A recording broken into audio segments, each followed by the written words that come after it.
Hey guys, नमस्कार। आज हम बात करेंगे 28 दिसंबर 2021 के करंट अफेयर के बारे में और 28 दिसंबर की स्टोरी के बारे में। तो चलिए शुरू करते हैं द करंट अफेयर शो को। देखने से पहले चैनल को सब्सक्राइब करें, लाइक करें, कमेंट करें और अपने दोस्तों के साथ शेयर करें। जानकारी आपके लिए उचित होगी। धन्यवाद। तो शुरू करते हैं।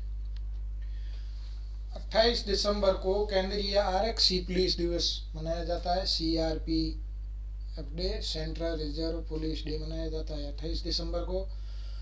आज ही के दिन 28 दिसंबर को एओ ह्यूम नामक अंग्रेज ने 28 दिसंबर 1885 को कांग्रेस की स्थापना की थी। 137 साल पहले बनी थी कांग्रेस।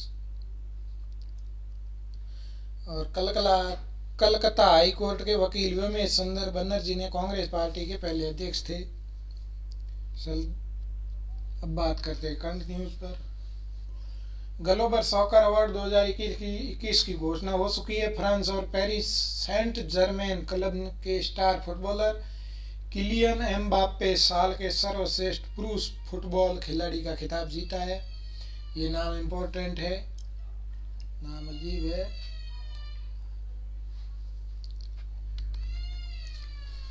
रॉबर्ट लेवांडोस्की को fans player of the year award तथा मैराडोना अवार्ड से नवाजा गया है। क्रिस्टियानो रोनाल्डो को ग्लोब सॉकर अवार्ड में top goal scorer of all time के खिताब से नवाजा गया है। संयुक्त राष्ट्र सुरक्षा परिषद की आतंक विरोधी समिति की अध्यक्षता जनवरी में भारत के पास रहेगी। साल 2012 के बाद अब इस समिति की अध्यक्षता भारत करने जा रहा है। जनवरी से शुरू होगी। केंद्र सरकार ने चीन में भारत के पूर्व राजदूत और चीन से जुड़े मामलों में एक्सपर्ट विक्रम मिश्री को देश का नया उप राष्ट्रीय सलाहकार डिप्टी NS से नियुक्त किया गया है। ये इम्पोर्टेंट है। विक्रम मिश्री वो मौजूदा NS अजीत डोभाल को रिपोर्ट करेंगे। विक्रम मिश्री मौजूदा डिप्टी NS पंकज शरण की जगह लेंगे, जो 31 दिसंबर 2021 को पद छोड़ रहे हैं। विक्रम मिश्री 1989 बैच के भारतीय विदेश सेवा के अधिकारी हैं। उन्हें दिसंबर 2018 में सरकार ने चीन में भारतीय राजदूत नियुक्त किया था। इसके अलावा 2017 में हुए डोकलाम विवाद में भी उनकी जिम्मेदारी मुख्य थी। विक्रम मिश्री के अलावा दो डिप्टी NS हैं। डिप्टी NS राजेंद्र खन्ना और दत्ता पंडसाल गीकर दो नए डिप्टी NS हैं। नए डिप्टी अभी 31 दिसंबर को पद छोड़ रहे हैं, शपथ लेंगे, पंकज शरण की जगह लेंगे विक्रम मिश्री। केंद्रीय गृह मंत्री अमित शाह ने सोमवार को नई दिल्ली में नार्को ऑर्डिनेंस सेंटर की तीसरी शीर्ष स्तरीय बैठक की अध्यक्षता की है। बैठक का मुख्य फोकस भारत को नशीली दवाओं से मुक्त बनाने की योजना और नशीले पदार्थों के प्रति देश की जीरो टॉलरेंस नीति को तैयार करना है। नार्को ऑर्डिनेंस सेंटर ये इम्पोर्टेंट है। ड्रग फ्री इंडिया कैंपेन है। नीति आयोग के 7वें सूचकांक में 2019 में केरल पहले स्थान पर, जबकि तमिलनाडु दूसरे और तेलंगाना तीसरे स्थान पर है। ये रिपोर्ट आयोग के सरकारी थिंक टैंक द्वारा बनाई गई है। नीति आयोग ने इस राज्य में सरकार स्वास्थ्य सूचकांक का 7वां संस्करण जारी किया है। इसके अनुसार हेल्थ इंडेक्स में सुधार वाले बड़े राज्यों की सूची में यूपी शीर्ष पर है। सुधार करने के मामले में बड़े राज्यों में उत्तर प्रदेश, असम और तेलंगाना शीर्ष 3 रैंकिंग वाले राज्य है। छोटे राज्यों मिजोरम और मेघालय ने अधिकतम वार्षिक वृद्धिशील प्रगति की है। केंद्र शासित प्रदेशों में दिल्ली के बाद जम्मू और कश्मीर में सबसे अच्छा वृद्धिशील प्रदर्शन दिखाया गया है। प्रथम यूपी है और केंद्र शासित में दिल्ली है। प्रधानमंत्री नरेंद्र मोदी ने सोमवार को हिमाचल प्रदेश में 4 पनबिजली परियोजनाओं की आधारशिला रखी। इसमें रेणुका जी बांध परियोजना, लुहारी रे स्टेज प्रथम हाइड्रो पावर प्रोजेक्ट, धोला सिद्ध जल विद्युत योजना और समारा कुड्डू जल विद्युत योजना, ये 4 योजनाएं रखी है। रेणुका जी बांध परियोजना की कुल लागत 7,000 करोड़ रुपए है। 40 मेगावाट क्षमता की यह परियोजना सिरमौर जिले में यमुना की सहायक नदी गिरी नदी पर बनाई जा रही है।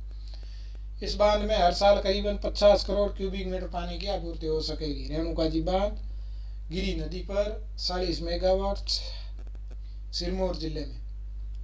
210 मेगावाट की लुहुरी शरण फर्स्ट जल विद्युत परियोजना को कुल 1800 करोड़ की लागत से बनाया जा रहा है।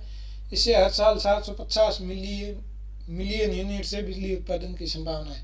66 मेगावाट की धौला से जल विद्युत परियोजना को कुल 780 करोड़ में रुपए की लागत से बनाया जाता है। यह हमीरपुर जिले की पहली जल विद्युत परियोजना होगी। इससे हर साल 300 मिलियन यूनिट से अधिक बिजली उत्पादन हो सकेगा। 111 मेगावाट की सवारा कुड्डू जल विद्युत योजना की लागत 2025 करोड़ रुपए है। इससे सालाना 380 मिलियन यूनिट से अधिक बिजली का उत्पादन होगा। MAS फाइनेंशियल सर्विसेज के CMD कमलेश गांधी को हाल ही में वित्त उद्योग विकास परिषद FIDC का नया सह अध्यक्ष नियुक्त किया गया, जबकि श्रीराम ट्रांसपोर्ट फाइनेंस ग्रुप के CEO और MD उमेश रेवणकर को भी सह अध्यक्ष नियुक्त किया गया है। संजय समारिया ने हाल ही में जिला परिषद के सह अध्यक्ष और निदेशक के पद से इस्तीफा दिया है। पेटीएम पेमेंट बैंक ने हाल ही में वॉलेट में सीधे अंतर्राष्ट्रीय फंड ट्रांसफर को सक्षम करने के लिए मनीग्राम के साथ साझेदारी की है। इसके तहत अब विदेशों में मनीग्राम उपयोगकर्ता किसी भी पूर्ण अपने ग्राहक को जाने अनुपालन वाले वॉलेट में धन हस्तांतरित कर पाएंगे। मनीग्राम के साथ किया है पेटीएम पेमेंट बैंक ने।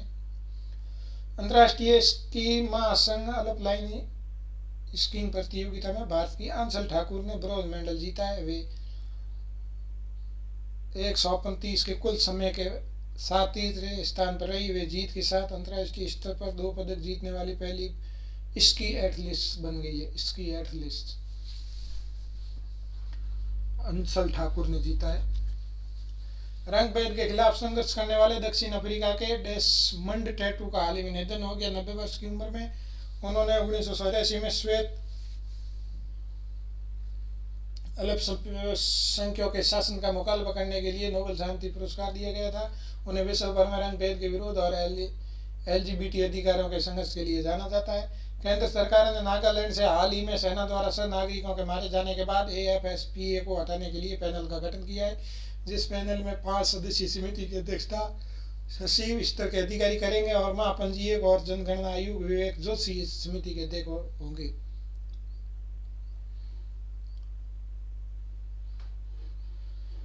AFSPA को हटाने की समिति के आयुक्त सचिव होंगे विवेक जोशी। ये नागालैंड में हटाया जा रहा है। तमिलनाडु सरकार ने हाल ही में सभी कल्याणकारी योजनाओं को ट्रैक करने के उद्देश्य से चेन्नई में डैशबोर्ड निगरानी प्रणाली CM डैशबोर्ड तमिलनाडु 360 को लॉन्च किया। यह डैशबोर्ड राज्य स्तर को विभागों, प्रमुख जलाशयों एवं भंडारण स्तर, वर्षा पैटर्न, मूल्य जाल पर वास्तविक समय की जानकारी प्रदान करेगा। CM डैशबोर्ड तमिलनाडु 360 तमिलनाडु सरकार ने। स्विट्जरलैंड के बेसल विश्वविद्यालय के वैज्ञानिकों ने हाल ही में मानव जबड़े की मांसपेशियों की एक नई परत की खोज की है। इस तीसरी परत को मस्कुलस मोसेटर पार्सकोरोनिडिया नाम देने का प्रस्ताव रखा है।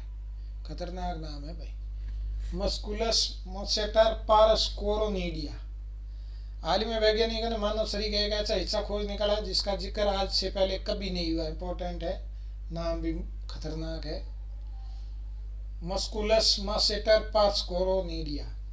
संयुक्त राष्ट्र ने हाल ही में 27 दिसंबर को विश्व का पहला अंतर्राष्ट्रीय महामारी तैयारी दिवस मनाया है, जिसको मनाने का उद्देश्य सूचना के आदान प्रदान को सुविधाजनक बनाना है, वैज्ञानिक ज्ञान का प्रसार और अंतर्राष्ट्रीय स्तर पर सर्वोत्तम प्रथाओं का आदान प्रदान सुनिश्चित करना है। इम्पोर्टेंट 27 दिसंबर अंतर्राष्ट्रीय महामारी तैयारी दिवस 27 दिसंबर। इसी के साथ आज का वीडियो समाप्त।